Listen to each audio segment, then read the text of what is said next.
Hello students, इस video के अंदर हम डिस्कस करेंगे wander Waals equation of state for real gases के बारे में।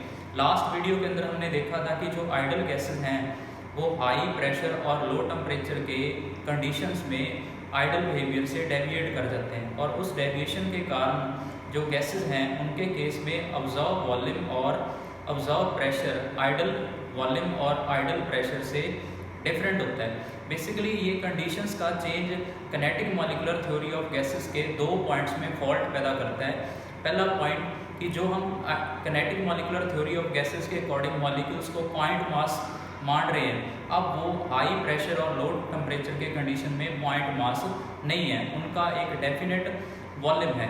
दूसरा, जो हम kinetic molecular theory of gases के अकॉर्डिंगली मॉलिक्यूल्स ऑफ गैस के बीच जो अट्रैक्शन और रिपल्शन के फोर्सेस हैं उनको नेग्लिजिबल मानते हैं। अब हाई प्रेशर और लो टेम्परेचर के कंडीशन में वो फोर्सेस नेग्लिजिबल नहीं है।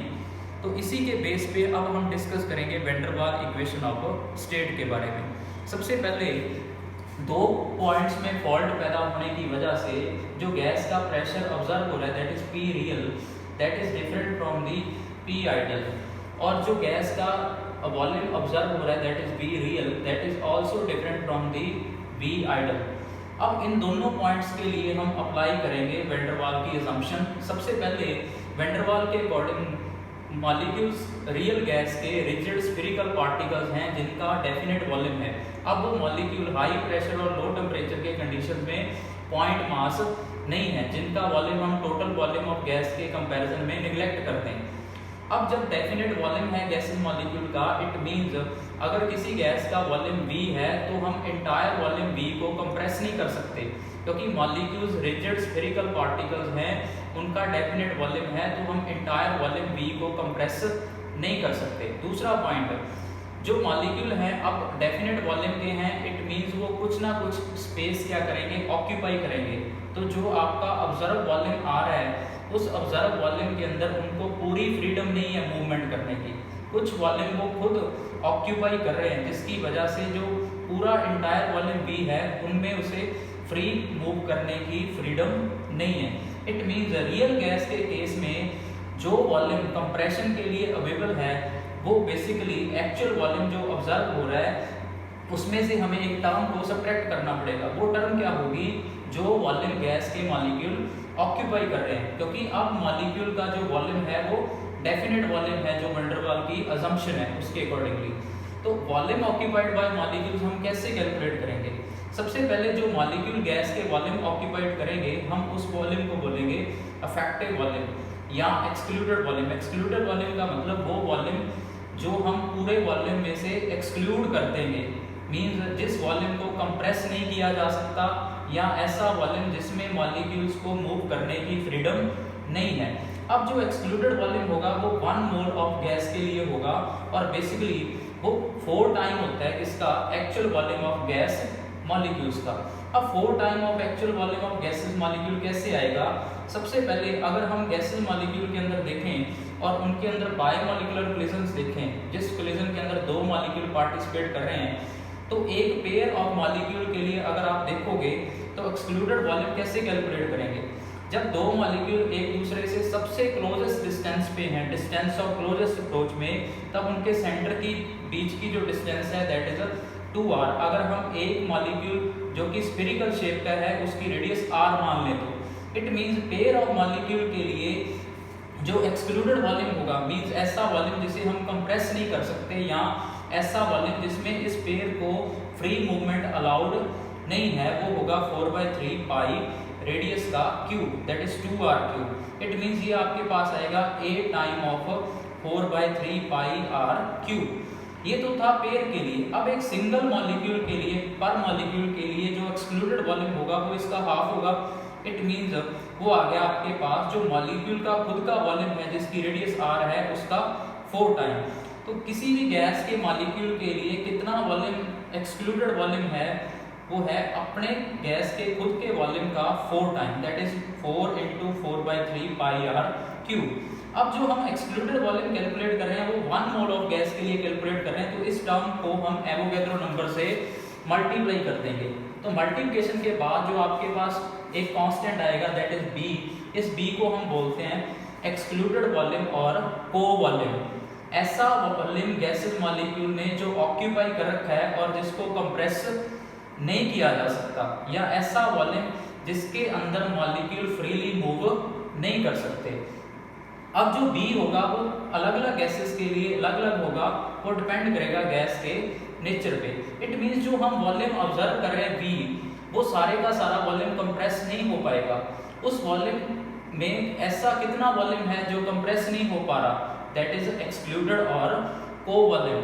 तो उस को वॉल्यूम या एक्सक्लूडेड वॉल्यूम को अगर हम सब्ट्रैक्ट कर दें ऑब्जर्व वॉल्यूम में से, तो आपके पास आइडल वॉल्यूम आ जाएगा। मींस गैस का ऐसा वॉल्यूम जिसे हम कंप्रेस कर सकते हैं और मॉलिक्यूल्स को उस वॉल्यूम के अंदर फ्रीडम है किसकी, मूवमेंट की। इट मींस आइडल जो वॉल्यूम होगा गैस के लिए वो हाई प्रेशर और लो टेम्परेचर के कंडीशन में वो होगा observe volume minus n, that is number of moles, into excluded volume for the पर मोल ऑफ गैस।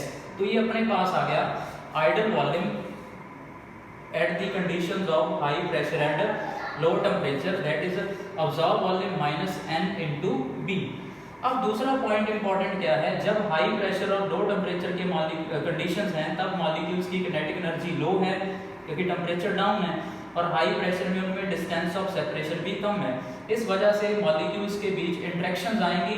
अब इंटरेक्शंस की वजह से क्या होगा, दैट ये कंटेनर की वॉल है, तो जो मॉलिक्यूल कंटेनर की वॉल पे स्ट्राइक करने वाला है, वॉल के नजदीक है, उस मॉलिक्यूल को बाकी मॉलिक्यूल्स क्या करेंगे, ड्रैग करेंगे। इस ड्रैगिंग की वजह से मोमेंटम में लॉस आएगा। It means force per unit area decrease कर जाएगा।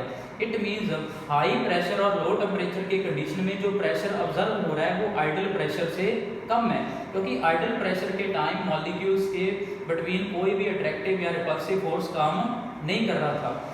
इट मीन्स जो आइडल प्रेशर कैलकुलेट करने के लिए हमें ऑब्जर्व प्रेशर में कुछ टर्म ऐड करनी पड़ेगी।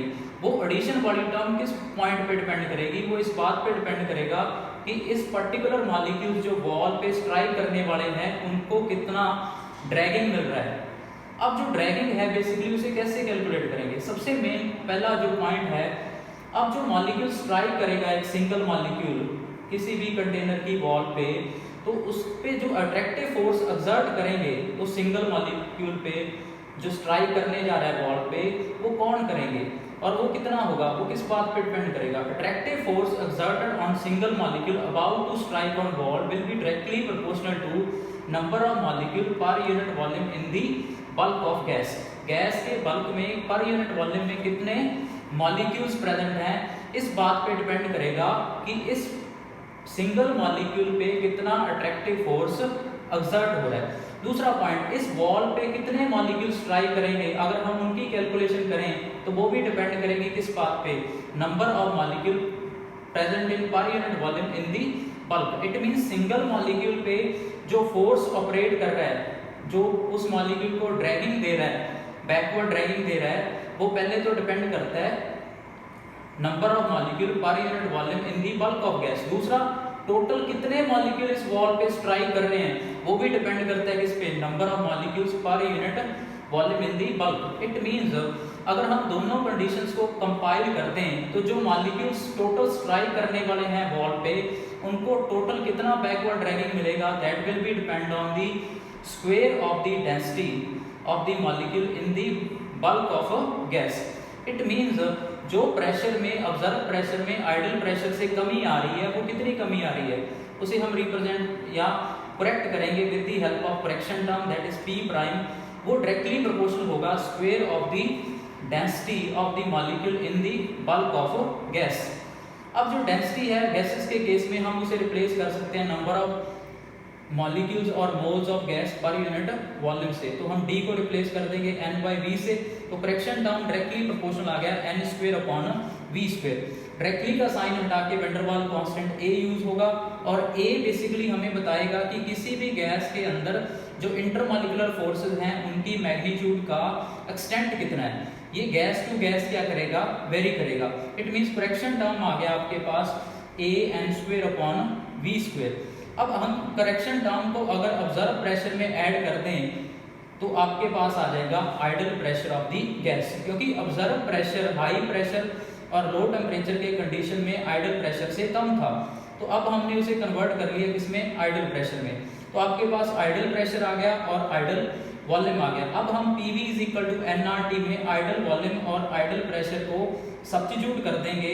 तो आपके पास P observe that is P real plus A into n square upon V square into V real minus NV is equal to आ जाएगा nRT।